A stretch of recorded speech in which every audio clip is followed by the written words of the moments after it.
வணக்கத்திற்கு அன்பு நண்பர்களே. மகாபாரத கிளைக்கதைகள். இந்த கிளைக்கதைகள் பெரும்பாலும் வியாச பாரத்தில் இருப்பதில்லை, வில்லி பாரத்திலும் இருப்பதில்லை.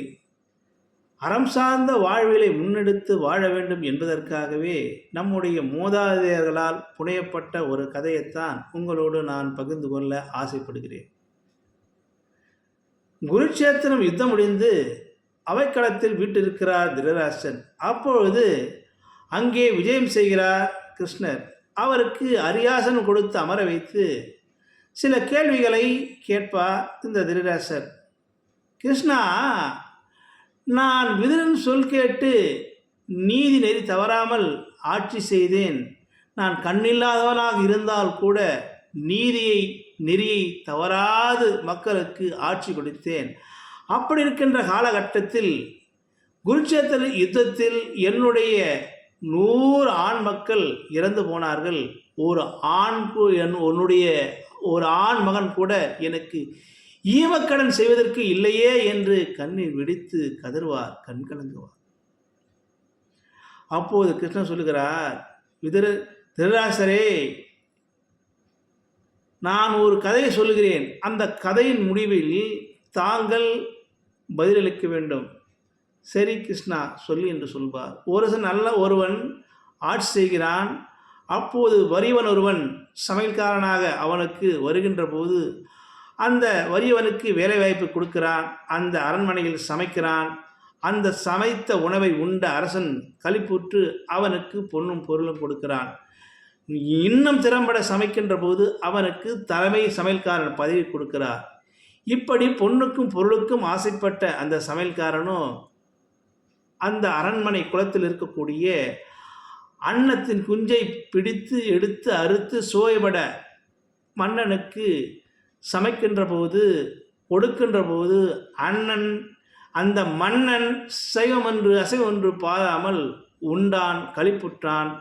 அவனுக்கு பொன்னும் பொருளும் கொடுத்தான். திருதராஷ்டிரரே, இதில் யார் குற்றவாளி? அன்னத்தை உண்ட அரசன் குற்றவாளியா, பொண்ணுக்கும் பொருளுக்கும் ஆசைப்பட்ட எந்த சமையல்காரன் குற்றவாளியா என்று கேட்கின்ற போது அந்த திருதராஷ்டிரர் சொல்லுவார், கிருஷ்ணா, நான் முழுக்க இதை பரிசீலிக்கும் போது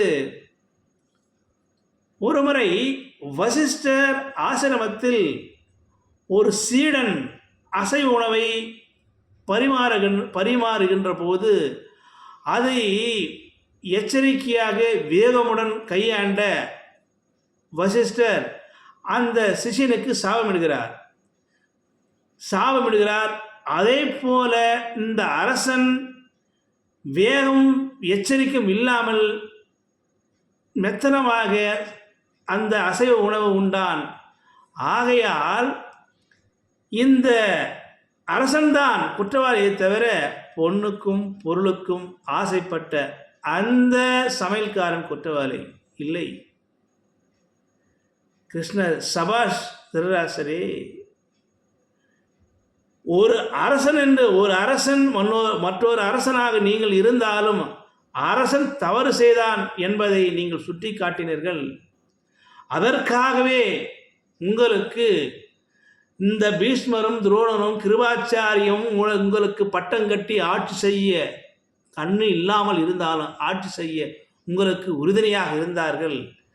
அப்படிப்பட திறம்பட ஆட்சி செய்யக்கூடியவராக இருந்தீர்களே. ஆனால் அப்படி இருந்த நீங்கள் முன்பிறவில் என்ன பணம் செய்தீர்கள்? இந்த அன்னத்தை புசித்து உண்ட மன்னனே நீங்கள் தான். என்ன கிருஷ்ணா சொல்லுகிறாய்? ஆம் திருதராஷ்டிரரே, அன்னத்தை புசித்து உண்ட நீங்கள் இப்பிறவில் திருதராஷ்டிரராக இருக்கிறீர்கள். என்ன வியப்பாக இருக்கு. ஆமாம், அன்னம் குஞ்சுகளை இழந்த அந்த தாய் அன்னம் சாபத்தினால்தான், பரிதவித்த சாபத்தினால்தான் அன்று கண்ணு இருந்தவர்கள் இன்று கண்ணு இல்லாமலும் இந்த 100 ஆண் மக்களை பறிகொடுத்து அழுகிறீர்கள். அன்னம் அழுதது அன்று, இன்று நீங்கள் அழுகிறீர்கள். முற்பகல் செய்யின் பிற்பகல் வரும், நீங்கள் முற்பகல் செய்த வினைதான் இப்போது பிற்பகலில் உங்களுக்கு வந்து இருக்கிறது.